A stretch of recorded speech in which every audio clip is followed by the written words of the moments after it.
Have you ever met someone older who is just incredibly sharp? Well, today we're going to dive into the amazing story of Arthur. He's 92 years old with a mind that feels decades younger. And we're going to break down the 5 simple daily habits he uses to keep his brain young and, crucially, to end loneliness. You know, this is the first thing everyone asks when they meet Arthur.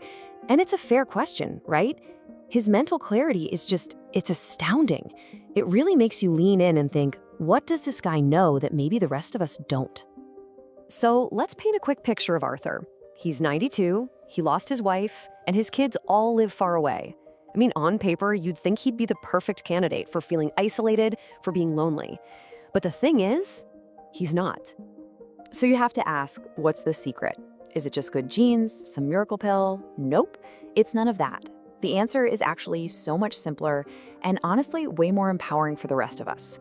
It all comes down to 5 small but really powerful habits that he practices every single day.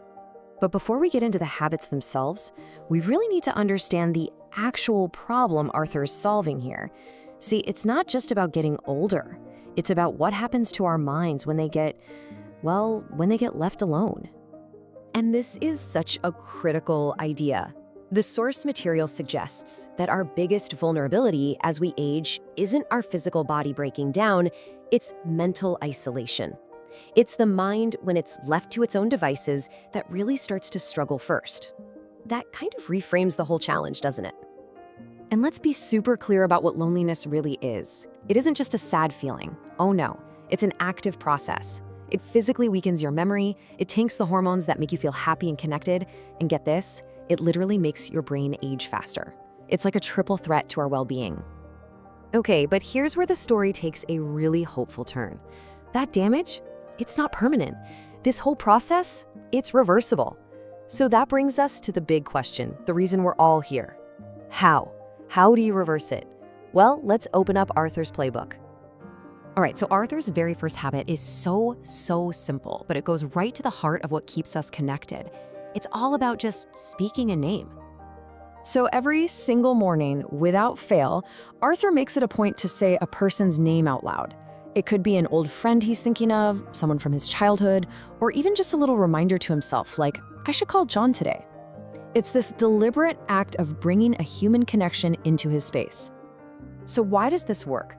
Well, just saying a name is like a little workout for the social centers of your brain. It keeps them active. It also pulls up memories, which strengthens those neural pathways. And most directly, it just chips away at that feeling of being alone.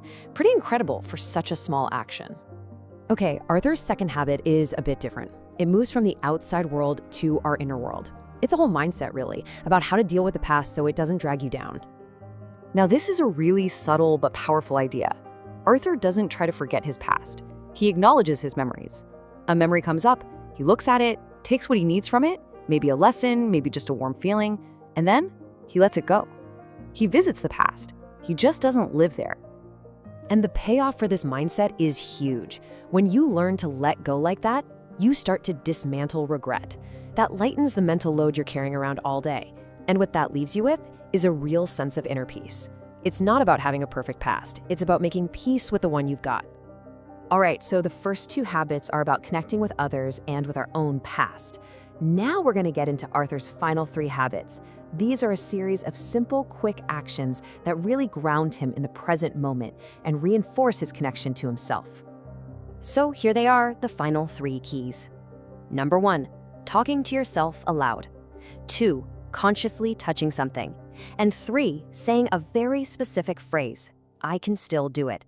Now, they might sound small, but together they create this amazing defense against mental decline.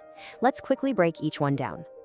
Habit number 3 is all about positive self-talk, but here's the key. He says it out loud. Phrases like, I am enough today. You know, when you actually hear your own voice say something positive, it hits differently. It helps reduce stress, and it's a huge boost for your self-confidence. Your brain is always listening, especially to you. Okay, number 4 is about conscious touch. Every day, Arthur will intentionally touch something. Maybe it's the smooth cover of a book, a waxy leaf on a plant, or the cool surface of a drinking glass. It's not just a random movement. It's a deliberate way to ground himself and activate the emotional centers in his brain. And this brings us to this really powerful, almost heartbreaking line from the source material. This physical connection to the world, this simple act of touch, helps fight back against that feeling of cold that so often comes with loneliness. It's a reminder that our emotions are physical.